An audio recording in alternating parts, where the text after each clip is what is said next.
Many factors have contributed to WWE's success over the years, none more so than an iconic rivalry pitting two dedicated wrestlers against each other. Well, nothing helps the wrestling business boom more than a feud that captures the fans' imagination. A legendary rivalry not only encapsulates what happens in the ring, but also excels in providing an intriguing narrative. So, forging insane chemistry with your dancing partner is also an essential part of the ingredient for taking a rivalry to the next level. Join us now as we look back at the 10 most legendary rivalries in WWE. Shawn Michaels and Bret Hart. Few rivalries in WWE have left such a lasting impact, such as the feud between Shawn Michaels and Bret Hart. This clash of titans, which began in 1989, has not only engrossed fans, but also shaped the course of WWE history. Their first encounter in a tag team match, along with their partners Marty Jannetty and Jim Neidhart,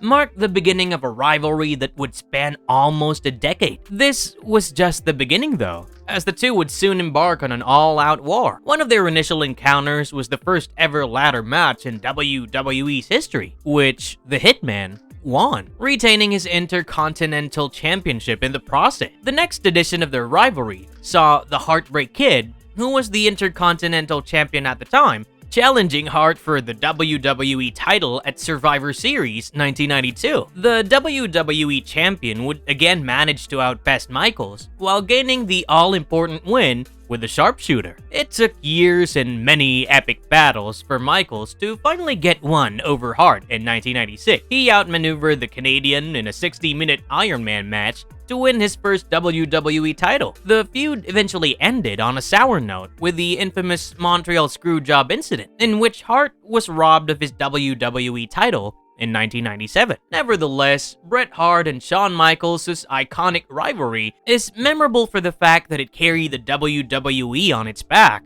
for the better part of the 90s. The Rock and Stone Cold Steve Austin. WrestleMania is rightly called the showcase of immortals. One can only imagine a rivalry's epicness when it features thrice in the main event of Mania. The Rock and Steve Austin always brought the best out of each other whenever the two came face to face. So the iconic feud kicked off with both vying for the Intercontinental title and, in later years, transformed into a battle for the WWE title. The Great One's career was on an upward trajectory ever since he ditched the colorful tights of his Rocky Maivia persona to join the heel faction, Nation of Domination, while Austin never looked back after he followed up his King of the Ring win in 1996 with a groundbreaking shoot promo. Austin's first WWE title win followed at WrestleMania 14 in 1998, establishing him as a top star in the WWE. The Texas Rattlesnake then crossed paths with The Rock, as both had their first WrestleMania rodeo in 1999. The latter portrayed a heel at the time, but Austin prevailed in the first Mania battle between the two future legends. The two again squared off in the main event at the Show of Shows in 2001, but the tables have completely turned. It was Austin's time to portray a villainous rivalry, and The Rock was the babyface. However, the result was the same, as Austin again pipped the Brahma Bull for a famous victory. The third time proved to be the charm for The Rock, as he finally pinned his arch-rival Austin at WrestleMania 19 in 2003, symbolizing a passing of the torch as Austin bid adieu to in-ring competition after the clash, cementing Rock's WWE legacy. Vince McMahon and Stone Cold Steve Austin. What is the dark desire of every employee? To beat the living hell out of their employers, of course. Well, Steve Austin did just that and made money while at it. Yes, we are talking about his iconic feud with then WWE Chairman Vince McMahon. The Texas Rattlesnake was never one to take orders, and his rebellious attitude marked the beginning of his beef with the boss. McMahon always tried to impose his authority, while Austin, more often than not, ended up having the last laugh through his antic. The duo would be a part of many hilarious segments that made for must-see TV at the time. From Austin posing a nurse before attacking McMahon, to the famous beer shower he rained on McMahon's corporation, or when Austin ran the show at WWE by hijacking their head office. Although the two only battled once in a singles match, their iconic feud lives rent-free in the minds of the wrestling faithful. The bad blood culminated to a shocking end, as they both ended up joining forces when McMahon helped Austin dispatch The Rock at WrestleMania 18, validating the phrase, If you can't beat them, join them. The Undertaker and Shawn Michaels. The rivalry between The Undertaker and Shawn Michaels has evolved through generations and defied eras. Two of the top WWE stars in the 90s first crossed paths when the Heartbreak Kid posed as a special guest referee for the Phenoms match against Bret Hart in 1997. Michaels ended up mistakenly flooring Taker with a chair shot, marking the start of their feud. What followed was the Dead Man haunting Michaels for his actions and trying to get his revenge. Their Ground Zero in Your House clash ended up in a no contest because of the involvement of DX. Their next battle was in the first ever Hell in a Cell match at Bad Blood, devised to keep Michaels away from fleeing. Both the competitors put their bodies on the line in the barbaric structure before Kane's WWE debut ended up costing Taker the match. The casket match between Michaels and Taker suffered the same fate, as the Big Red Machine again wreaked havoc at the expense of his kayfabe brother. It wasn't until the 2007 Royal Rumble match that Michaels and Taker would face off in the WWE ring again. They were the last two remaining competitors in the match and served up a masterclass, leaving the fans craving for more. The Legends did not disappoint them either. They squared off in two all-time great matches in back-to-back WrestleMania events, the latter of which was a streak versus career match, which Taker won, bringing an end to the illustrious career of Michaels. What can be a better way to finish a career than an all-time classic, Luna Vashon versus Sensational Sherry? The WWE Women's Division was largely limited to valet roles in the 1990s. However, Luna Vashon and Sensational Sherry provided a sneak peek into the future for female wrestlers. Their beef started when Vashon acted as a valet for Shawn Michaels at WrestleMania 9 instead of his regular partner, Sherry. The duo beat each other to a pulp in an edition of Raw, trading blows all through the arena, giving the fans hope of an intense women rivalry rarely seen on WWE programming in those days. Alas, Sherry had to be cut loose by the company after failing a drug test, leaving the audience bereft of a feud that promised so much but failed to materialize. The Rock and Mick Foley. Over the years, The Rock and Mick Foley have been known for their love-hate relationship. The two have been to hell together and, at the same time, have partnered up to form the Rock and Sock connection. When they first collided in the Squared Circle in 1997, none of them was a certified star of the business. However, their next face-off was at the top draws of the company. A babyface Rock squared off against a heel Mick Foley, backed by the sadistic stable, the Corporation, in Survivor Series 1998. The watching audience was in for a major shock as the faction double-crossed Foley and helped the Great One pick up the victory. The Deranged One won his first WWE title against none other than The Rock. The two were a part of a carnage-filled I Quit match, an empty arena match, and a fatal four-way match, taking their feud to the next level each time. Foley and The Rock also held the tag titles together, a further testimony to their chemistry. The duo is a classic example of how a backstage friendship could help create rare magic inside the ropes. Trish Stratus versus Lita. Main eventing Monday Night Raw in the early 2000s was unheard of for female superstars, but not if you are two of the most gifted women performers in WWE history. Trish Stratus and Lita have been the flag bearers of the massive shift in the wrestling industry. Both entered the Stanford-based promotion at relatively the same time and carved out successful careers in the wrestling world. The conflict simmered for a long time, as a heel Trish constantly tormented a babyface Lita. They finally settled their differences and created history at the same time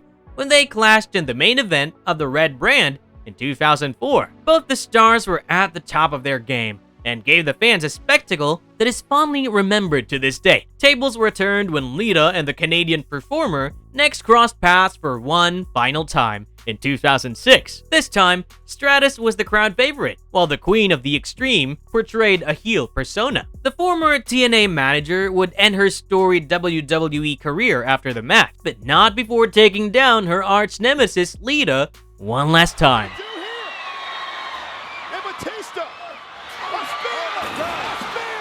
The Undertaker versus Batista. This rivalry has to be the most underrated one in WWE history. The company decided to pit one of its best current stars against an all-time great in 2007, Batista had proven his mettle by capturing the World Heavyweight title in 2005 and rubbing shoulders with greats like Triple H and Booker T. The Undertaker, at the same time, barely had anything left to achieve in his already stellar career other than a world champion run. The first battle between the heavyweights took place at WrestleMania 23. Taker would go on to win the match and take his unbeaten streak to 18-0. However, he and Batista were just getting warmed up as their rivalry heated up over time. The two would collide in every stipulation imaginable, such as a last man standing match, a cage match, a triple threat with Edge, and eventually a brutal Hell in a Cell match to finally end the bad blood. There wasn't a clear victor in the feud as both the Animal and Taker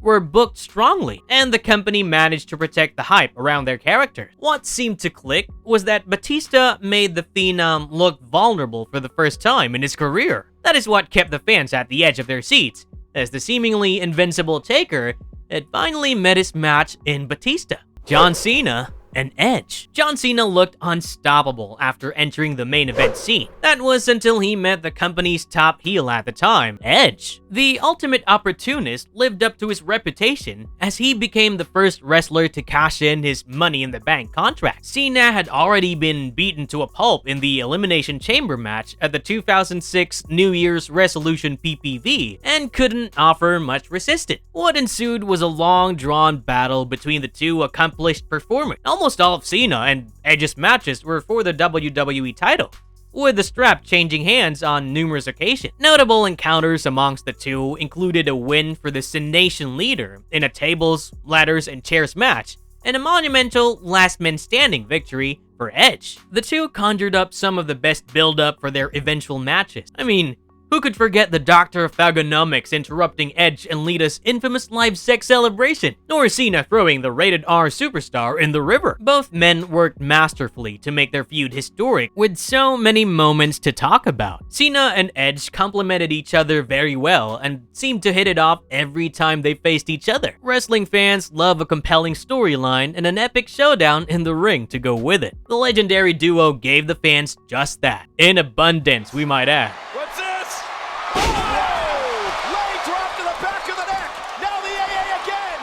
John Cena and Randy Orton. What happens when a perennial babyface comes across a menacing heel? Well, both of them come up with some of the best works of their decorated careers. John Cena's stars were on the rise ever since his first WWE title win in 2005. Randy Orton had earned a reputation for being a venomous, emotionless villain who could go to extreme lengths. Although the two had faced each other a handful of times, their rivalry officially kicked off in 2007. What followed was a flurry of matches between the two legendary performers, with both of them gaining victories over the others. All of the matches between the two were top-notch, but what transpired off the ring was equally interesting. Orton's devilish heel tactics brought out a never-before-seen side of the Sensational leader to the forefront. Some of those moments that stand out are the Viper slapping Cena's real-life father and later hitting him with a punt kick, or Orton exploiting the champion's advantage when he slapped the referee to get himself intentionally disqualified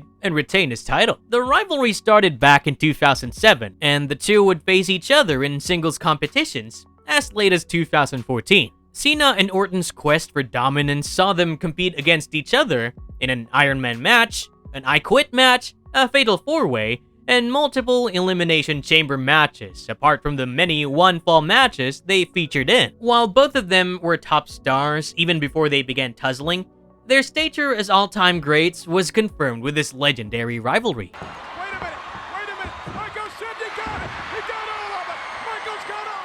Marvelous verdict. This list highlights some of the best ring work and engaging storylines ever seen in the WWE. On the surface, it might just look like two performers locking horns, but in reality, it's much deeper than that. It is all about forming an unspoken connection with a wrestling fan. That is what separates a normal rivalry from a legendary one.